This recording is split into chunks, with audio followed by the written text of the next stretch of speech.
యెహోవా మహాత్యము గోపది ఎంతో, యెహోవా మహాత్యము గోపది ఎంతో, గ్రహింప సఖ్యము కానిదే, గ్రహింప సఖ్యము కానిదే. పరలోక సైన్యమా పరమ తండ్రి మహిమలు, పరలోక సైన్యమా పరమ తండ్రి మహిమలు, పరక్రమ క్రియలు తెలిపేదాము రండి, పరక్రమ క్రియలు తెలిపేదాము రండి. పరిశుద్ధ దేవుని గొప్ప కార్యము, పరిశుద్ధ దేవుని గొప్ప కార్యము, పరిశుద్ధ కార్యము ప్రకటింతుము, పరిశుద్ధ కార్యము ప్రకటింతుము. యెహోవా మహాత్మ్యము గోపది ఎంతో, యెహోవా మహాత్మ్యము గోపది ఎంతో, గ్రహింప సఖ్యము కానిదే, గ్రహింప సఖ్యము కానిదే.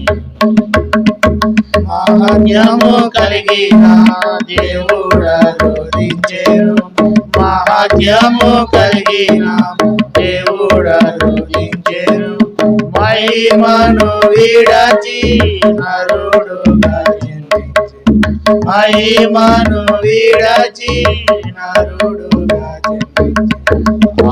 సిలువలో సాతానును జయించెను, సిలువలో సాతానును జయించెను, మహాటముగా రక్షణొసగెను, మహాటముగా రక్షణొసగెను.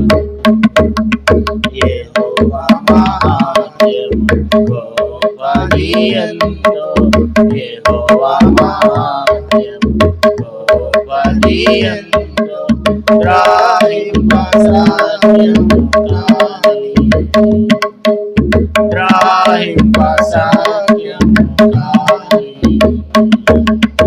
తప్పిపోతిమిలలో గొర్రెలను పోలియు, తప్పిపోతిమిలలో గొర్రెలను పోలియు, తప్పులెన్నో చేసి శిక్షార్హులమై, తప్పులెన్నో చేసి శిక్షార్హులమై, అర్పించెను ప్రాణము మంచి కాపరి అయి, అర్పించెను కాపరి మంచి కాపరి అయి, గొప్ప రక్షణనిచ్చి ఉద్ధరించెను, గొప్ప రక్షణనిచ్చి ఉద్ధరించెను.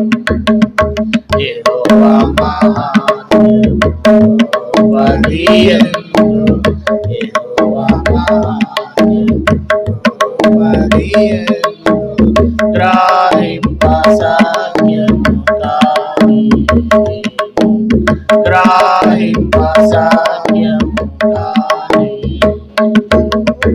ఆదామునందు పోయి దేవుని మహాత్మ్యము, ఆదామునందు పోయి దేవుని మహాత్మ్యము, అందులమై ఉండిమి అజ్ఞానులమైతిమి, అందులమై ఉండిమి అజ్ఞానులమైతిమి.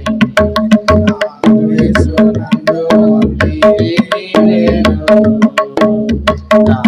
యేసునందు పొందితిమి వేలు, అధికమైన జ్ఞాన మహిమలొసగి, అధికమైన జ్ఞాన మహిమలొసగి.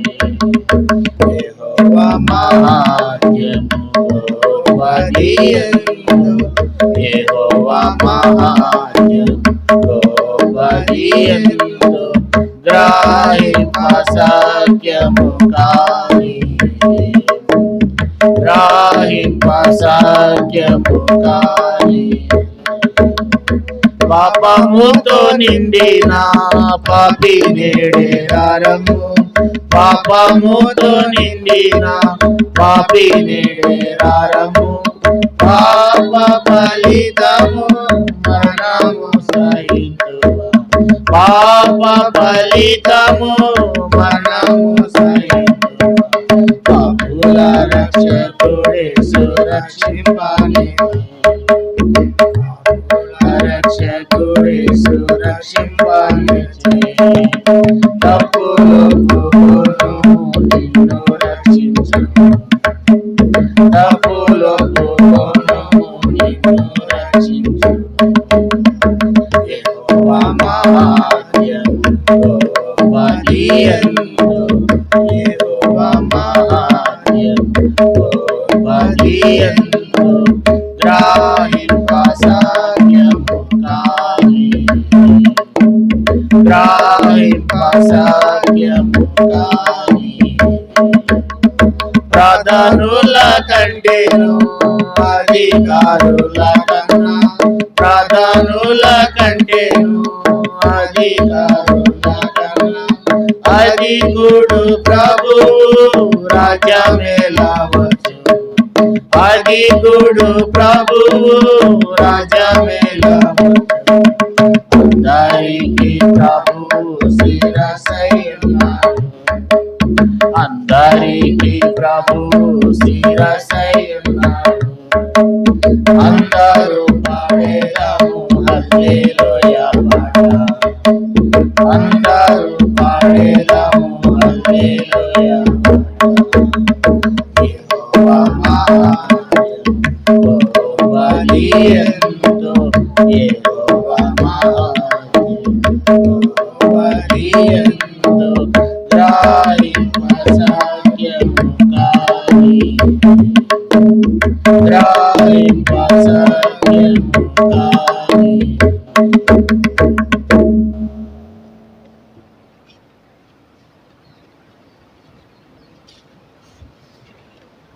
223వ పాట పాడుకుందాం. 223.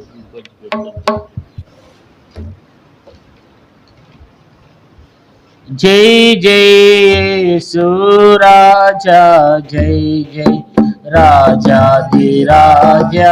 నీకే జై జై రాజాధిరాజా నీకే జై జై పాప కూపములో పడి ఉన్నా పాప కూపములో పడి ఉన్నా నన్ను చూచి చేయి నన్ను చూచి చేయి సత్తదరికి చేర్చితివి సత్తదరికి చేర్చితివి జై జై యేసు రాజా జై జై రాజాధిరాజా నీకే జై జై రాజాధిరాజా నీకే జై జై సిలువ రక్తములో నన్ను కడిగి సిలువ రక్తములో నన్ను కడిగి పాపమంతా పరిహరించిన పాపమంతా పరిహరించిన పావనుడగున ప్రభు యేసు పావనుడగున ప్రభు యేసు జై జై యేసు రాజా జై జై రాజాధిరాజా నీకే జై జై రాజాధిరాజా నీకే జై జై నీతిహీనుడనైనా నాకు నీతిహీనుడనైనా నాకు నీతి రక్షణ వస్త్రములను నీతి రక్షణ వస్త్రములను ప్రీతితో నొసగిన నీతి రాజా ప్రీతితో సగిన నీతి రాజా జై జై యేసు రాజా జై జై రాజా నీకే జై జై రాజాది రాజా నీకే జై జై మంటి పురుగునైనా మంటి పురుగునైనా మంటి నుండి మెంటగే మంటి నుండి మెంటజేసిన మహాప్రభుండ నీకే జై జై మహాప్రభుండ నీకే జై జై జై జై యేసు రాజా రాజాది రాజా నీకే జై జై రాజాది రాజా నీకే జై జై పాప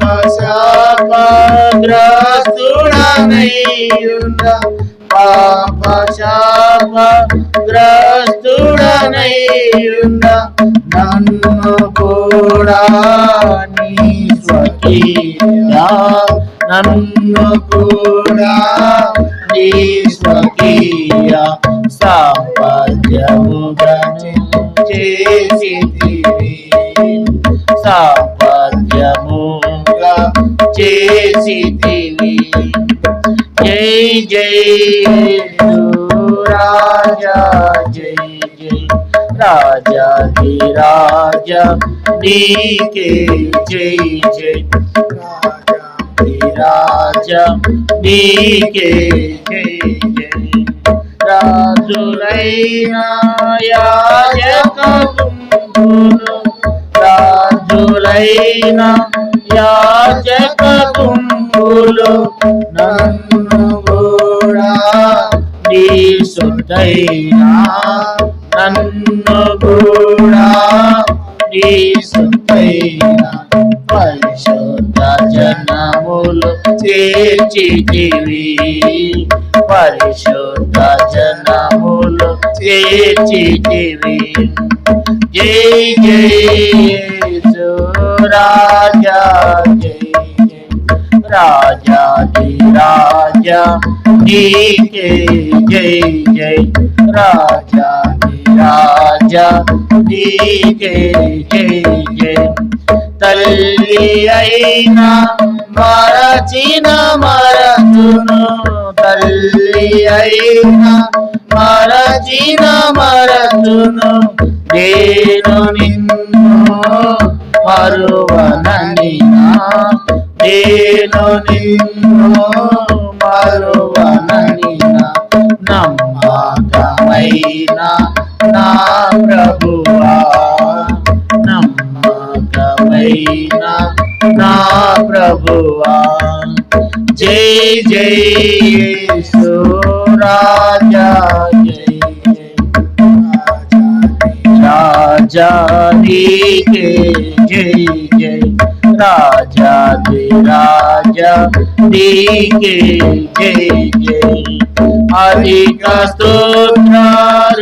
స్తోత్రార్హుడనైనా అధిక స్తోత్రార్హుడవైనా ఆది అంతము లేని దేవా ఆది అంతము లేని దేవా యుగా యుగములకు నీకే జై జై యుగా యుగములకు నీకే జై జై జై జై యేసు రాజా జై జై రాజాది రాజా నీకే జై జై రాజాది రాజా నీకే జై జై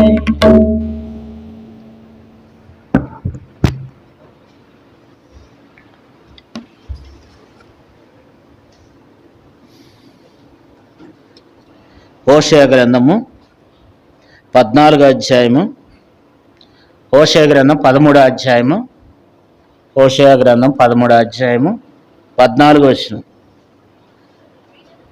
అయినను పాతాళ వశములో నుండి నేను వారిని విమోచింతును, మృత్యువు నుండి వారిని రక్షింతును. ఓ మరణమా నీ విజయం ఎక్కడా? ఓ మరణమా నీ ముల్లెక్కడా?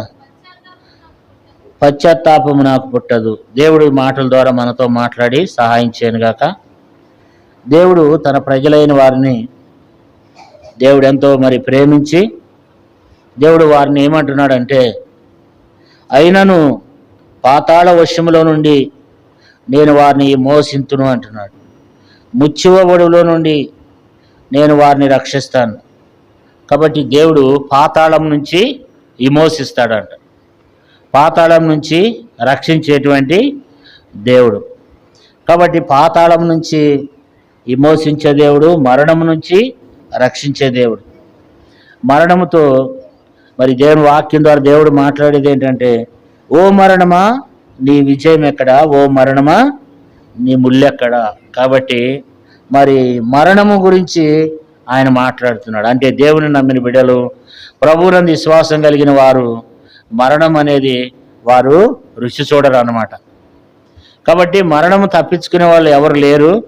కానీ దేవుని ప్రజలైనటువంటి వారు మరణముల నుండి జీవములోనికి దాటి ఉంటారన్నమాట. కాబట్టి మరణము నుంచి తప్పించే దేవుడు, రక్షించే దేవుడు, పాతాళంలో నుండి విమోచించేటువంటి గొప్ప దేవుడు. కాబట్టి పాతాళం అంటే అది ఎక్కడ ఉంటుంది? అది ఎక్కడుంది? కింద ఉంది కదా. 3 లోకాలు ఉన్నాయి బైబిల్లో. 3 లోకాలు ఉన్నాయి. ఒకటి పరలోకము, 2 భూలోకము, 3వది పాతాళ లోకం. కొంతమంది 7 లోకాలు అంటారు, కానీ 7 లోకాలు కాదు. కానీ బైబిల్లో ఎన్ని లోకాలు ఉన్నాయి? 3 లోకాలు ఉన్నాయి. మనకు స్పష్టంగా కనపడుతుంది. ఒకటి పరలోకము, 2వది భూలోకము, 3వది పాతాళం. కాబట్టి పాతాళము ఎక్కడ ఉంది అని అంటే, పాతాళము కింద ఉంది. పాతాళం ఎక్కడ ఉందంట? కింద ఉంది. ఎంతలో దేవుని వాక్యంలో మనం చూసినట్లయితే కింద ఉంది. ఆ మనుషులు ఎవరైనా చనిపోతే, దేవుని ఎరగిన వారు, దేవుని ఎరగిన ప్రజలు ఎవరైనా చనిపోతే పాతాళానికి ప్రయాణం ఎంత దూరం అంట? క్షణము అంట. నిమిషంలో, ఒక్క క్షణంలో ఏమవుతారంట? పాతాళానికి దిగిపోతారు కదా. ఏబు గ్రంథము 21వ అధ్యాయం 13వ వచనం. వారు శ్రేయస్సు కలిగి తమ దినములు గడుపుదురు, ఒక్క క్షణంలోనే పాతాళానికి దిగుదురు. అంటే పాతాళానికి ప్రయాణం ఎంత దూరం? మామూలుగా మనం శరీరంతో వెళ్ళాలంటే అది మనకు అంతు చిక్కదు. కానీ మనిషి చనిపోయిన తర్వాత మనిషి యొక్క ఆత్మ పాతాళానికి వెళ్ళేది ఎంతసేపు అంట? ఒక్క క్షణం అంట. ఇక్కడ కన్ను మూస్తే అక్కడ కన్ను తెరుస్తాం. ఒక్క క్షణమే, కనురెప్ప పాటులో అక్కడ కన్ను తెరుస్తామంట. అంటే ఎంత స్పీడో చూడండి. అంటే ఒక్క క్షణంలోనే ఏమవుతారంట? పాతాళానికి దిగిపోతారంట. వారు శ్రేయస్సు కలిగి సుఖంగా ఏం చేస్తారు? తమ దినాలు గడుపుతారు. ఇంకా హాయిగా ఉందలే అనుకుంటారు ఈ లోకం. కానీ బైబిల్ ఏం చెప్తుందంటే, వారు క్షణంలో ఏం చేస్తారంట? పాతాళానికి దిగిపోతారని బైబిల్ చదివిస్తుంది అన్నమాట. అయితే ఆ పాతాళం నుంచి మనల్ని రక్షించాలని, ఆ పాతాళం నుంచి మనల్ని కాపాడాలని దేవుడు కోరుకుంటున్నాడు. కాబట్టి పాతాళం ఎలా ఉంది అని అంటే, అది భయంకరమైనటువంటి స్థలము కదా. అక్కడ మరణం ఏమైందంట?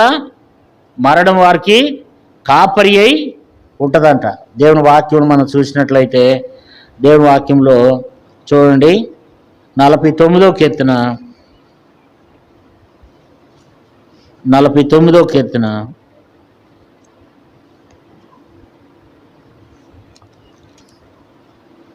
14వ వచనం.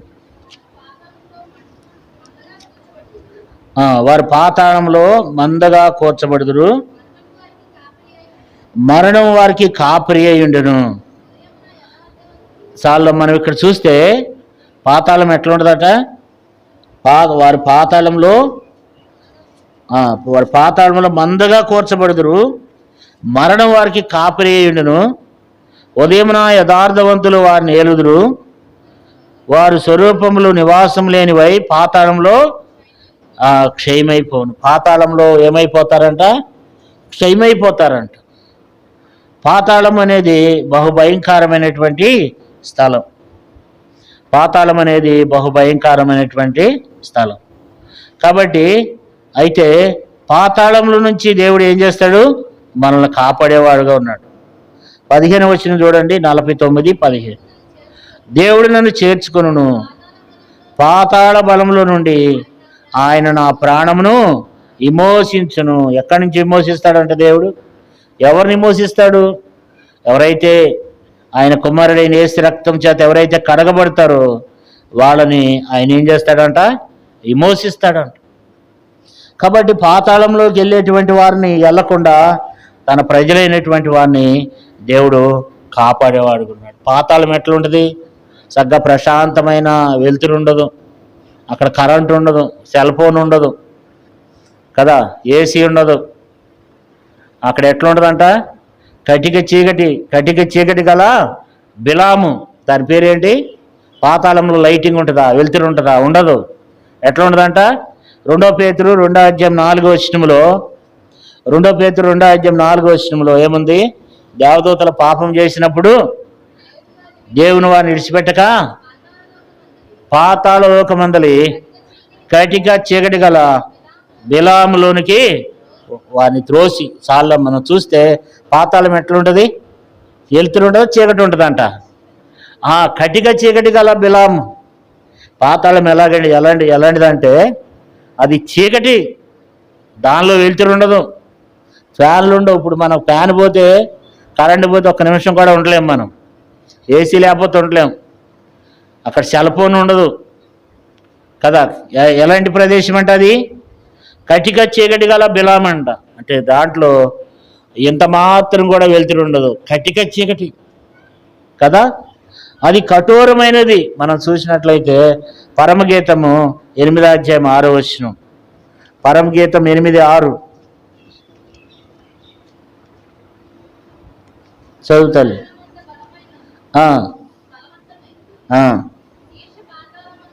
ఈర్ష్య పాతాళమంతా కఠోరమైనది. పాతాళం ఎలాంటిదంటే కఠోరమైనదంట కదా. కాబట్టి మరి పాతాళంలో కటిక చీకటి, 2 పాతాళం ఎలాంటిదట? కఠోరమైనది. దానికి ఎటువంటి దయా కనికరం అనేది ఏముండదు దేవుని బిడ్డలారా. కాబట్టి అది కఠోరమైనది, భయంకరమైనది. అది అలాంటి స్థలము ఎక్కడ ఉండదు. ఇక ఏదన్నా ఈ లోకంలో లేదా ఈ 3 లోకాల్లో ఏదన్నా స్థలం, ఏదన్నా భయంకరమైన స్థలము ఏదన్నా ఒకటి ఉందంటే అదే పాతాళ లోకం, అగ్నిగుండం. అది ఎక్కడ ఉంటుందంటే అది కఠోరమైనది, కఠోరమైనది పాతాళం. ఈర్ష్య పాతాళం అంతా కఠోరమైనదంట. అంటే పాతాళము అంత కఠోరమైనటువంటి పాతాళమని దేవుని వాక్యం మనం చూస్తున్నాం దేవుని బిడ్డలారా. అంటే ఎవరి కొరకు? ఇది మన కొరకే. దానికి ఏముండదు, దానికి తృప్తి ఉండదు కదా. బైబిల్లో మరి సామెతల గ్రంథము 30వ అధ్యాయంలో, సామెతల గ్రంథము 30వ అధ్యాయము 15-16 వచనాలు చూడండి. జలగకు ఇమ్మను 2 కూతుర్లు కలరు, తృప్తి పడని 3 కలవు, సాలును అని పలకేమి 4 కలవు. అవేమనగా పాతాళము, కనన గర్భము, నీరు చాలును అనని భూమి, చాలును అనని అగ్ని. ఇక్కడ మనం చూస్తే ఇక్కడ పాతాళం ఎలాంటిదంట? పాతాళం ఎలాంటిది? దానికి తృప్తి లేదు కదా. జలగకి తృప్తి ఉంటుందా? 15వ వచనంలో జలగకు ఇమ్ము అని 2 కూతుర్లు కలరు, తృప్తి పడని 3 కలవు, సాలునని పలకనివి 4 కలవు. వీటికి తృప్తి లేదు. ఒకటి పాతాళము, 2వది కనని గర్భము, 3వది సాలును అనని భూమి. భూమి అంట ఎన్ని నీళ్లు పోసినా ఇక సాలు అనదంట. తర్వాత అగ్ని కూడా అంట, అగ్ని సాలును అని అనదంట. పాతాళం కూడా తృప్తి లేదంటండి.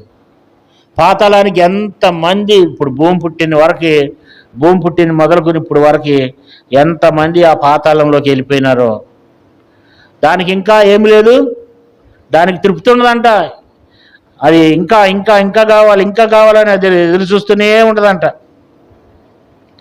ఒక్కసారి కనుక దాంట్లోకి వెళ్తే ఇంకా మళ్ళీ ఎప్పుడు తిరిగి రాడంట కదా. మనం జైలుకి వెళ్ళినోడికి ఒక నిరీక్షణ ఉంటుందంట. ఎట్లయినా సరే జైలు మీదో లేకపోతే ఎవరో ఒకరు సహాయం చేస్తారు, బయటికి రావచ్చు అనేటువంటి ఒక నిరీక్షణ ఉంటుందంట. లేకపోతే ఆ హాస్పిటల్కి వెళ్తే బెడ్ మీద ఉన్నప్పుడు వాళ్ళకు కూడా ఒక నిరీక్షణ ఉంటుందంట. ఎట్లయినా మరలా నేను స్వస్థపరచబడి మరలా నా ఇంటికి వెళ్తానని ఒక నిరీక్షణ. ఎక్కడికి వెళ్ళినా ఒక నిరీక్షణ ఉంటుంది. మరలా నా ఇంటికి చేరుకోవచ్చు, మరలా నా ప్రదేశానికి నేను రావచ్చు అనేటువంటి నిరీక్షణ మనకు ఉంటుంది. కానీ యోబు గ్రంథం 7వ అధ్యాయము 9వ వచనం ఏం చెప్తుందంటే, పాతాళానికి వెళ్ళిన వాడు మరలా ఎప్పుడు తిరిగి రాడంటే, దారిలోనికి ఒక్కసారి వెళ్ళావంటే ఇంకా అసలు తిరిగి వచ్చే ఛాన్సే లేదు. ఇక కనీసం 99 ఛాన్స్ కూడా లేదు. అసలు ఒక్కసారి వెళ్ళావంటే 100% కరెక్ట్, ఇంక మళ్ళీ తిరిగి వచ్చేది లేదు. అంత భయంకరమైంది. మరి అన్నడను తిరిగి రాడంట. దాంట్లోకి ఒక్కసారి వెళ్ళావంటే మరలా తిరిగి రావు. ఇక నీ భూమి ఎక్కడుందో, నీ ఇల్లు ఎక్కడుందో, నీ పిల్లలు ఎక్కడున్నారు, నీ భార్య ఎక్కడుందో, నీ భర్త ఎక్కడుండరు, ఏం తెలియదు. ఇక అందులోనికి ఒక్కసారి వెళ్తే ఇంక అంతే సంగతి అండి. ఇక ఎప్పటికి రామిక. అయితే దేవుడు దాంట్లో నుంచి దేవుడు మనల్ని కాపాడుతున్నాడు.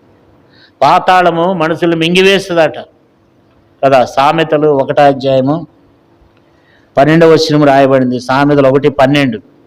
పాతాళం మనుషులను మింగివేయనట్లు కదా. పాతాళం ఏం చేస్తుందంట చెప్పండి? మనుషులు మింగివేస్తుందంట. దానికి ఏం మంచి మర్యాద ఏముండదు పాతాళానికి. కాబట్టి పాతాళము మనుషులను ఏం చేస్తుందంట? మింగివేస్తుందంట. దేవుని బిడ్డలారా బాగా గుర్తుపెట్టుకోండి. అయితే పాతాళము మనుషులను మింగివేయనట్లు. అంతేకాదు యెషయా గ్రంథం 5వ అధ్యాయం 14వ వచనంలో గొప్ప ఆశ పెట్టుకుని ఉందంట. గొప్ప ఆశ. ఎవరొస్తారా. పాతాళం ఏం చేస్తుందంటే గొప్ప ఆశ పెట్టుకుని ఉందంట దేవుని బిడ్డలారా. ఎందుకంటే అది అపరిమితంగా ఉందంట. అది ఎప్పుడు చూసినా అది సిద్ధంగా ఉంది. ఆశ పెట్టుకుని ఉందంట. నోరు తెరుస్తుందంట. గొప్ప ఆశ పెట్టుకుని ఏం చేస్తుందంట? చదవండమ్మా. అందుచేతనే పాతాళం గొప్ప ఆశ పెట్టుకుని అపరిమితంగా తన నోరు తెరుచుచున్నది. వారిలో గనులను, సామానులను, గోసేవారును, హర్షించువారును పడిపోదురు కదా. వాళ్ళు వీళ్ళని భేదం లేదు. నేను ధనవంతుడిని, నేను సామాన్యుడిని, నేను పేదవాడిని, నేను అది ఇది అనడానికి ఏమి లేదు కదా. అందరిని ఏం చేస్తుందో చెప్పండి? అది మింగివేస్తుందంట దేవుడు. ఇది చాలా వాస్తవం అండి. ఎందుకంటే పాతాళము ఏం చేస్తుందంట? గొప్ప ఆశ పెట్టుకుని ఉందంట. గొప్ప ఆశ కదా. అది దానికి ఉన్నటువంటి ఆశ ఏంటంటే అది మరి దానికి ఒక ఆశ ఏంటంటే ఇంకా రావాలి కదా. కాబట్టి రక్షింపబడిన వారిని పరలోకం ఆకర్షిస్తుందంట. రక్షింపబడిన ప్రజలను పరలోకం ఆకర్షిస్తుంటే రక్షణ లేకుండా, మారుమనసు లేకుండా ఉన్నటువంటి వారిని మరి పాతాళం ఆకర్షిస్తుందంట. అటైనా ఇటైనా 2 దారులు అంట. క్షణములో అది మనిషిని ఆకర్షిస్తుంది. కాబట్టి మరి అక్కడికి ఒక్కసారి వెళ్ళామంటే దాంట్లో ఏముంటుంది చెప్పండి? అక్కడ ఏముంటుంది? అక్కడ సంతోషం ఉండదు, ఆనందం ఉండదు, అక్కడ నెమ్మది ఉండదు కదా. లూకాసు సువార్త 16వ అధ్యాయము 23వ వచనమును చూస్తే 16:23 చూడండి. లూకాసు సువార్త 16వ అధ్యాయం 23వ వచనం. అప్పుడు అతడు పాతాళంలో బాధపడుచు. చూసారా? పాతాళంలో ఏముంటుంది చెప్పండి? బాధ. ఏంటి బాధ అంటే ఆ బాధ దాన్ని ఎవరు వర్ణించలేరు. ఈ భూమి మీద ఎవరైనా మనకి ఏదైనా కష్టం వస్తే, బాధ వస్తే, ఇబ్బంది వస్తే ఎవరైనా వచ్చి మనల్ని పలకరిస్తారు, మనల్ని ఎవరైనా వచ్చి ఆదరిస్తారు, మనల్ని బలపరిచే వాళ్ళు ఉంటారు, మనకు సహాయం చేసే వాళ్ళు ఉంటారు. అన్ని రకాలుగా ఈ భూమి మీద మనల్ని ఆదుకునే తల్లిదండ్రులు ఉంటారు, బంధువులు ఉంటారు, అన్నదమ్ములు ఉంటారు, అక్క చెల్లెలు ఉంటారు, స్నేహితులు ఉంటారు, బంధువులు ఉంటారు. అక్కడికి వెళ్ళిపోయినవంటే ఇంకా అక్కడ ఎలాంటిదంట అది బాధ కదా. అక్కడ ఏముంది, అక్కడ 23వ వచనంలో, అప్పుడు అతడు పాతాళంలో బాధపడుచు కన్నీళ్ళెత్తి దూరం నుండి అబ్రహాముని అతడు రొమ్మున ఆనుకున్న లాజరును చూచి కదా. ఇక్కడ మరి బాధ అంట కదా, బాధపడుచు. పాతాళంలో బాధ ఉంటుంది, పాతాళంలో బాధ. 24వ వచనం చూడండి. తండ్రి అయిన అబ్రహాము నా యందు కనికరపడి తన వేలుకను నీళ్ల ముంచి నా నాలుకను చల్లార్చుటకు లాజరును పంపుము, నేను ఈ అగ్నిజ్వాలల్లో వేతన పడుతున్నానని కేకలు వేశాను. కాబట్టి ఇక్కడ మరి నీళ్లు ఉండవు. భూమి మీద మనకి ఏ నీళ్లు కావాలంటే ఆ నీళ్లు ఉంటాయి. ఫ్రిడ్జ్లో నీళ్లు ఉంటాయి కదా, చల్లటి నీళ్లు ఉంటాయి, మినరల్ వాటర్ ఉంటాయి, ఫిల్టర్ వాటర్ ఉంటాయి, ఏది కావాలంటే అవి భూమి మీద దొరుకుతాయి అన్నమాట. కానీ అక్కడ నీళ్లు ఉండవు. ఈయన ఆశపడుతున్నాడు నీళ్ళ కోసం. ధనవంతుడు ఏమంటున్నాడు, అయ్యా మీ కుమారుణ్ణి నీ రొమ్ము నీ కుడిపార్శ్వం ఆనుకున్నటువంటి లాజరుని ఒకసారి ఇక్కడ పంపిస్తే అతను వేలు కొనుల నుంచి వచ్చే ఒక నీటి చుక్క నా నాలుక మీద పడితే చాలు అంటున్నాడు. అసలు ఒక్క నీటి చుక్క మనం ఇట్లా ఏలు ముంచి నాలుక మీద వేస్తే బాగా దాహమయ్యే వ్యక్తికి ఏమాత్రం కూడా దాహం తీరదు. అట్లాంటిది ఇతనికి ఉన్న ఆశ ఏంటంటే కనీసం ఒక్క నీటి బొట్టు నా నాలుక మీద వేస్తే నా నాలుక చల్లారుదేమోనని బాధపడుతున్నాడు. అంత భయంకరమైనటువంటిది పాతాళం. అక్కడ అంటున్నాడు యాతన పడుతున్నాను కదా. ఏమంటాడు 24వ వచనంలో, నేను యాతన పడుతున్నాను, నేను ఈ అగ్నిజ్వాలల్లో వేతన పడుతున్నాను. యాతన అగ్నిగుండంలో ఏముంటుంది? అగ్నిగుండంలో బాధ ఉంటుంది, అగ్నిగుండంలో నీళ్లు ఉండవు, అగ్నిగుండంలో యాతన, అగ్నిగుండంలో భయంకరమైనటువంటి బాధ. ఎందుకంటే అక్కడ ఉండేటువంటి పరిస్థితి ఎలాంటిదంటే వేదనకరమైనది. 28వ వచనం చూడండి. వారును ఈ వేదనకరమైన స్థలమునకు రాకుండా వారికి సాక్ష్యం ఇచ్చుటకై నా తండ్రి ఇంటికి వారిని పంపవలనని నిన్ను వేడుకొనుచున్నాను నేను. కాబట్టి అది వేదనకరమైనటువంటి స్థలం. అయ్యా నా సహోదరులు ఉన్నారు భూమి మీద, నేను పడుతున్నటువంటి బాధ నా సహోదరులు పడద్దు, కాబట్టి వాళ్ళ కొరకు ఎవరన్నా పంపించండి అంటున్నారు. లేదా నన్ను పంపిస్తే నేను వెళ్ళి చెప్పొస్తాను అంటున్నాడు. కానీ దేవుడు అంటాడు, నువ్వు పంపిస్తున్నంత మాత్రాన, నువ్వు వచ్చినంత మాత్రాన వాళ్ళు రారు. ఆల్రెడీ అక్కడ ఉన్నారు, దేవుని వాక్యం చెప్పేవాళ్ళు ఉన్నారు.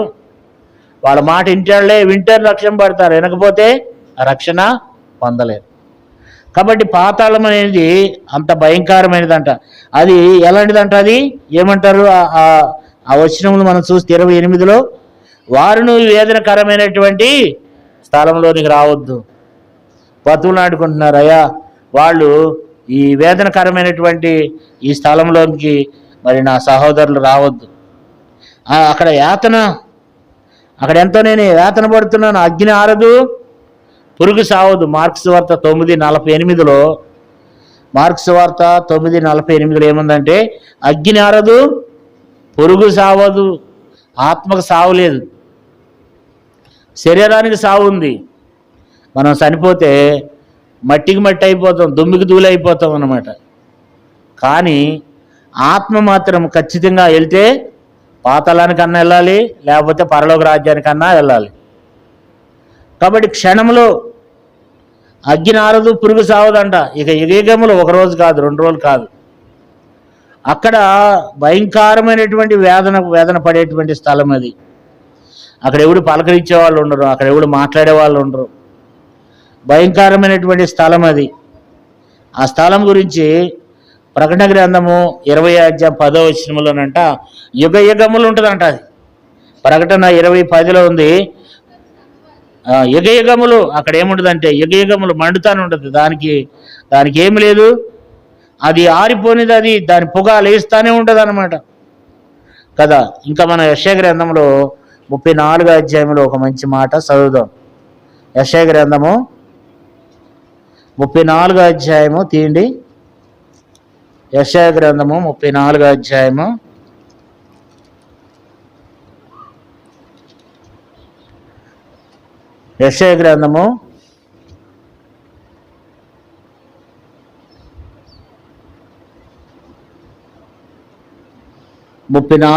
10వ వచనం చూడండి. అది రేయింబగలు ఆరక ఉండును, దాని పొగ నిత్యము లేచును, అది తరతరములు పాడుగా ఉండును. కాబట్టి ఎన్నడును ఎవడును దానిలో పడి దాటడు కదా. ఎంత భయంకరమైన స్థలం అది, ఎంత భయంకరమైన స్థలం అంటే అది. దాని గురించి ఏం రాయబడిందంటే, అది రెయ్యింబగళ్ళు ఆరక ఉండును, దాని పొగ నిత్యము లేసును, అది తరతరములు పాడుగా ఉండును. ఎన్నడును ఎవడును దానిలో ఏం చేయడంటండి, పడి దాటలేడంట. ఎంత భయంకరమైనదో చూడండి. కాబట్టి ఈ లోకం ఎంత అంటే ఈ లోకం తుచ్చమైనది, అల్పమైనది. నరుని జీవితకాలం బెత్తుడంత, మనిషి ఆయుష్కాలము బెత్తుడంత. ఈ కొద్ది జీవితంలో అది నాది ఇది నాది అనుకుంటా మనం దేవునికి లోబడకుండా, దేవునికి మన హృదయం ఇవ్వకుండా ఉన్నట్లయితే చనిపోతే మనం వెళ్ళే స్థలం ఏది? పాతాళం. అయితే కృప కలిగినటువంటి దేవుడు నీ కొరకై నా కొరకై ఈ లోకానికి వచ్చినాడు. ఈ భయంకరమైనటువంటి స్థలం, ఇప్పుడు మనం అనేక విషయాలు పాతాళం గురించి మనం చూస్తూ వచ్చినాం అన్నమాట. వాటిని మరొకసారి మనం జ్ఞాపకం చేసుకుందాం. ఏంటంటే మన పేతురు రాసిన 2వ పత్రిక 2వ అధ్యాయం 4వ వచనంలో పాతాళము కటిక చీకటి ఎట్లా ఉంటుందంట? కటిక చీకటి. పరమగీతములో 8:6లో పాతాళం కఠోరమైనది. కాబట్టి సామెతలు 30, 15, 16 వచనాల్లో తృప్తి పడనిది. కాబట్టి ఏబు గ్రంథం 7వ అధ్యాయం 29వ వచనం, మరి ఎప్పుడునూ రాడు, ఇంకా తన స్వదేశముగా రాడు, తన ఇల్లు ఎరగడు, తన పిల్లల్ని ఎరగడు, తన భార్యని ఎరగడు, ఇంకా ఎప్పటికీ తిరిగి రాంది అది. కాబట్టి బైబిల్ చెప్తుంది, నా మాటలు కాదు, నేను ఒక్కడు కూడా నా సొంత మాటలు చెప్పట్లా. ఒక్కసారి వెళ్ళావంటే ఇంకా అంతే సంగతి, ఇంకెప్పటికి కూడా తిరిగి రారంట. సామెతలు 1వ అధ్యాయం 12వ వచనం, పాతాళం మనుషులు మింగివేయినట్లు, మనుషులను మింగివేస్తుంది పాతాళం కదా. యెషయా గ్రంథం 5వ అధ్యాయం 14వ వచనం, గొప్ప ఆశ పెట్టుకుని ఉందంట. కాబట్టి లోకాసు వార్తలు చదువుకున్నాము 16:23లో బాధపడుతున్నాడు, నేను ఇక్కడ బాధపడుతున్నాను అంటున్నాడు ధనవంతుడు. లోకాసు వార్త 16:24లో నీళ్లు లేవయ్యా, ఒక్కసారి ఆ లాజర్ను పంపిస్తే తన వేలు కొనను ముంచి నా నాలుక మీద వేస్తే మరి నా నాలుక ఎంతో చల్లారుతుంది. లాజర్ను పంపించమని బతుకులాడుతున్నాడు. అబ్రహాం అంటాడు, అయ్యా ఇక్కడోళ్ళు అక్కడికి, అక్కడోళ్ళు ఇక్కడికి రావడానికి ఏం లేదు, అవకాశం లేదు, అది పెద్ద అగాధం. పాతాళం అనేది అది పెద్ద అగాధం. 16:24లో అంటాడు, అయ్యా నేను యాతన పడుతున్నాను. 28వ వచనంలో వేదన పడుతున్నాను అంటున్నాడు. ఇది వేదనకరమైనటువంటి స్థలం. ఈ స్థలానికి నా సహోదరులు రావద్దు. కాబట్టి మరణము వారికి కాపురే ఉంటుందంట. ఎక్కడికి ఎవడెక్కడ పోటానికి లేదు. ముచ్చి అక్కడ కాపులా కాస్తూ ఉంటుంది. కాబట్టి అక్కడ ఒక దూత ఉంటాడు. ఎవరు కూడా దాంట్లో నుంచి తప్పించుకోవడానికి కానీ వెళ్ళటానికి కానీ అవకాశము లేదనమాట. కొంతమంది ఏం చెప్తారంటే, చనిపోయిన తర్వాత అంట, దయ్యమైన తర్వాత అంట, అక్కడ కాపలా కాసేవాడంట అశ్రద్ధగా ఉంటేనంట గబక్క తప్పించుకునంట వచ్చేస్తారంట. భూమి మీదకి వచ్చేసి మళ్ళీ తిరిగి అబ్బో ఆడు రమ్మంటున్నాడు నేను వెళ్ళిపోవాలని వెళ్ళిపోతారంట. ఇవన్నీ కల్పిత కథలు. పాతాళానికి వెళ్ళిపోయిన వాడంట మళ్ళంట ఏం చేస్తారంట, అక్కడ కాపలా వాడిని మాయ చేసి మరలా వచ్చేస్తారంట. వచ్చేసి భూమి మీదకి వచ్చి మనుషులను తొక్కేసి మరలా వెళ్ళిపోతారంట. ఈ భూమి మీద ఉన్నది చనిపోయిన వాళ్ళు కాదు, 33.5 కోట్ల దేవతలు దేవుళ్ళు అనబడిన వారు ఉన్నారు. సాతాను సైన్య సమూహం ఉన్నారు. వాళ్ళు దేవుళ్ళుగా దేవతలుగా పిలువబడి మానవులను పాడు చేసేది వాళ్ళే, చచ్చిపోయిన వాళ్ళు కాదు. కాబట్టి పాతాళంలో అక్కడికి వెళ్ళావంటే మరణం వారికి ఏమైందంట? 49వ కీర్తన 14వ వచనం చదువుకున్నాం. మరణ వారికి కాపరేయుడును, మరణం కాపాడుతూ అక్కడ ఒక వ్యక్తి ఉన్నాడు చుట్టూ కాపలా గాయడానికి, ఎవరు వెళ్తానికి లేదు. కాబట్టి భయంకరమైనటువంటి స్థలం, కాబట్టి యాతన పడేటువంటి స్థలం. అగ్గిని ఆరదు, యుగయుగములు కాలిపోతూనే ఉంటారు. అయితే ఇప్పుడు వరకు మనం పాతాళాన్ని గురించి చూసాం. అయితే యేసుప్రభువారు ఈ లోకానికి ఎందుకు వచ్చాడు? మంచిగా ఇల్లు కట్టుకోండి, చక్కగా పనిచేసి మంచి మంచి బిల్డింగులు కట్టుకోండి, సంపాదించుకోండి, బ్యాంక్ బ్యాలెన్స్లు పెట్టుకోండి, ఆస్తులు సంపాదించుకోండి, మందిరానికి చక్కగా లేటుగా వెళ్ళండి, ఆదివారం నాడు అట్లా స్టైల్కి వెళ్ళి అట్లా కూర్చుని అట్లా వచ్చేయండి, మిగతా టైంలో మళ్ళీ సీరియల్ చూడండి, సినిమాలు చూడండి, నేను వస్తున్నాను, మిమ్మల్ని నేను బాగా ఆశీర్వదించేస్తాను, దీవించేస్తాను. కాబట్టి మీ పంట పొలాలు, మీ చేపల చెరువులు, రొయ్యల చెరువులు అన్నీ వర్ధిల్లిపోతాయి, పిల్లలకు మంచి మంచి ఉద్యోగాలు వస్తాయి, మంచి మంచి భర్తలు వస్తారు, మంచి మంచి కోడళ్ళు వస్తారు అని చెప్పిరా. యేసయ్య రాలే. యేసయ్య ఎందుకు వచ్చాడు తెలుసా? నమ్మి బాప్తిసం తీసుకుని రక్షణ పొంది మారుమనసు పొందాలని, దాంట్లో నుంచి విడిపించడానికి దేవుని కుమారుడు స్వయంగా మనల్ని ప్రేమించి, సృష్టికర్త అయిన దేవుడు ఏ చేతులతో మనం కలగజేసినాడో ఆ దేవుడే మరలా భూమి మీదకి వచ్చి మానవ రూపం ధరించి 33.5 సంవత్సరాలు ఈ పాడులోకంలో ఉండి శ్రమలు, బాధలు పడి, హింసలు పడి నీ కొరకు ప్రాణం పెట్టి మరలా తిరిగి లేచినాడు. తన విలువైన రక్తాన్ని కలవరి సిలువలో నీ కొరకు కార్చాడు.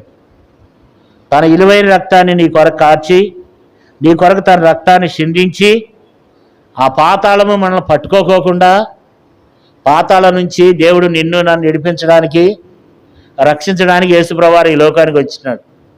ఆయన చేసిన గొప్ప క్రయధనం ఏంటి తెలుసండి?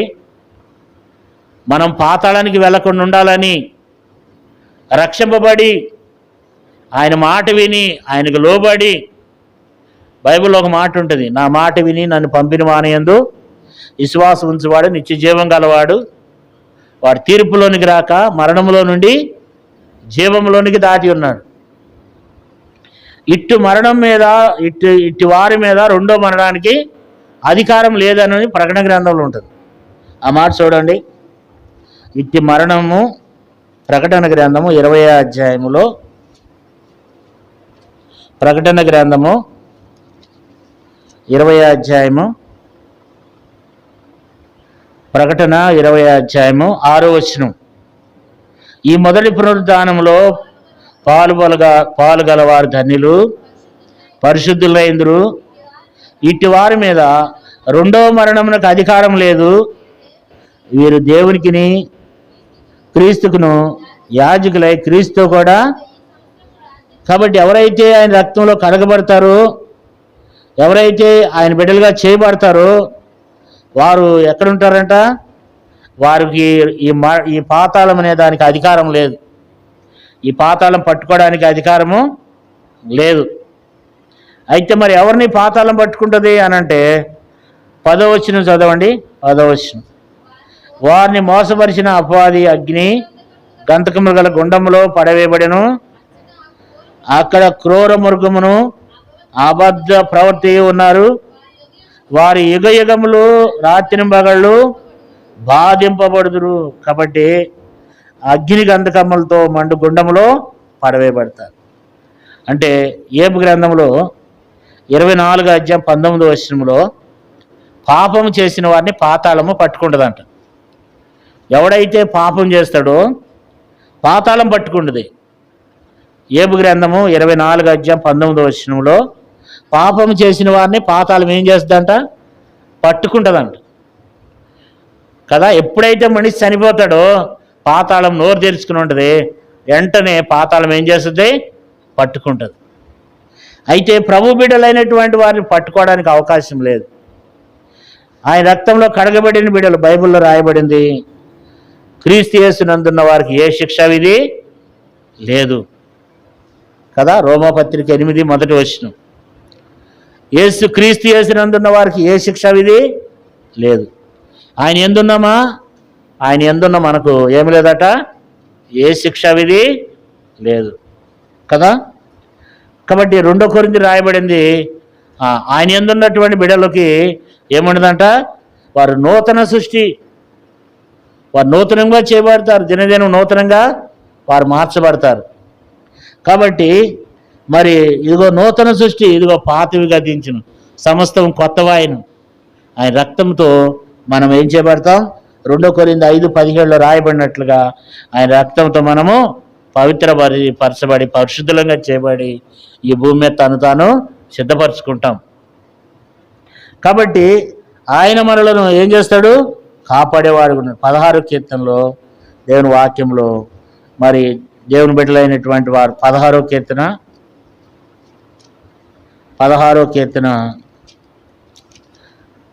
10వ వచనం చదువుకుందాం. 10వ వచనం, ఎందుకనగా నీవు నా ఆత్మను పాతాళంలో విడిచిపెట్టవు, నీ పరిశుద్ధుని కుళ్ళిపట్ట నీవు జీవమార్గము నువ్వు నాకు తెలియచేసేదవు, నీ సన్నిధిని సంపూర్ణ సంతోషం కలదు, నీ కుడి చేతిలో నిత్య సుఖములు కలవు. కాబట్టి దేవుని బిడ్డలైనటువంటి వారు, ఆయన రక్తంతో విమోచింపబడిన వారు, ఎందుకనగా నువ్వు నా ఆత్మలు పాతాళంలో విడిచిపెట్టవు, నీ పరిశుద్ధుని కుళ్ళిపట్ట నువ్వు. దావీదు అంటున్నాడు. మరి నిజంగా దేవుడు పాతాళంలో విడిచిపెట్టడు తన ప్రజలైన వారిని. పాతాళంలో నుంచి దేవుడు వారిని ఏం చేస్తాడట? విమోచిస్తాడంట. దేవుని బిడ్డలారా, 30వ కీర్తన 3వ వచనం చూడండి. 30వ కీర్తనలో 3వ వచనం, యెహోవా పాతాళంలో నుండి నా ప్రాణము లేవనెత్తితివి, నేను గోతులకు దిక్కుండా నువ్వు నన్ను బ్రతికించింది. పాతాళంలో నుండి నా ప్రాణమును ఏం చేసావు? లేవనెత్తితివి.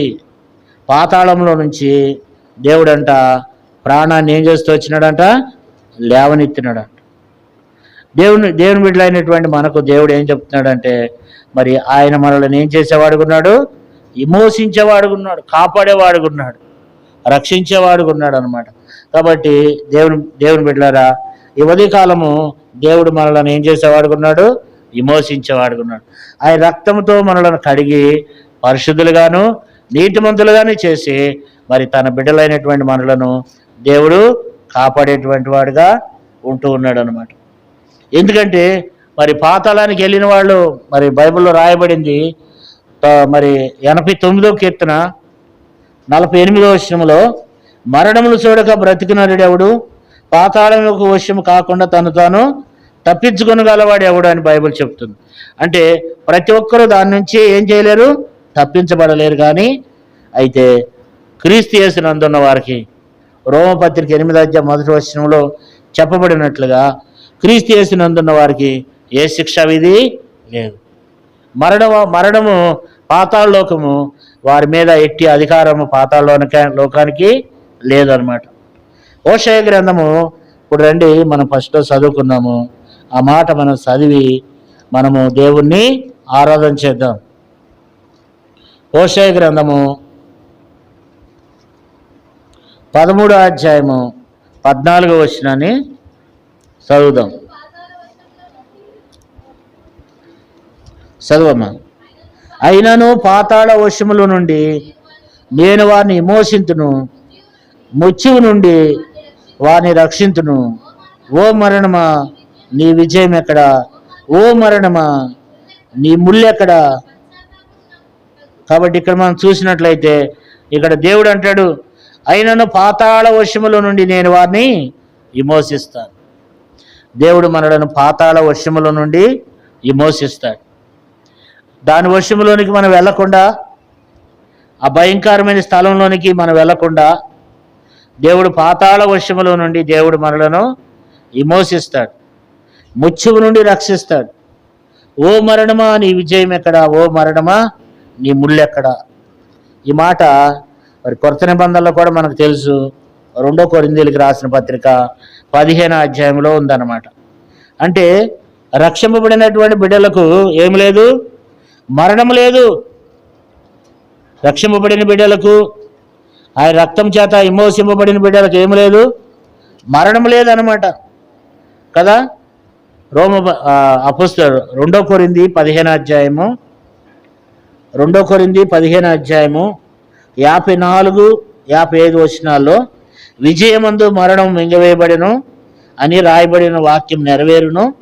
ఓ మరణమా నీ విజయం ఎక్కడా, ఓ మరణమా నీ ముళ్ళు ఎక్కడా అంటే యేసు ప్రభువారి యొక్క రక్తంతో ఆయన మనల్ని విమోచిస్తూ వచ్చినాడు. ఇప్పుడు మరణం అంటే మనం ఏమనుకుంటాం, మరణం ఎవరికైనా వస్తుంది.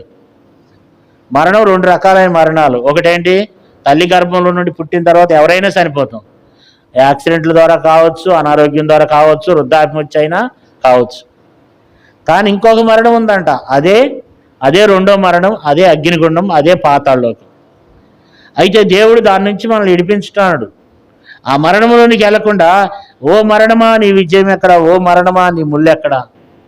కాబట్టి యేసు ప్రభువారు మన అందరి కొరకు ఆయన ఆ యొక్క ఆయన కలువరి శిలువలో మరణపు ముళ్ళను విరిచివేసినాడు.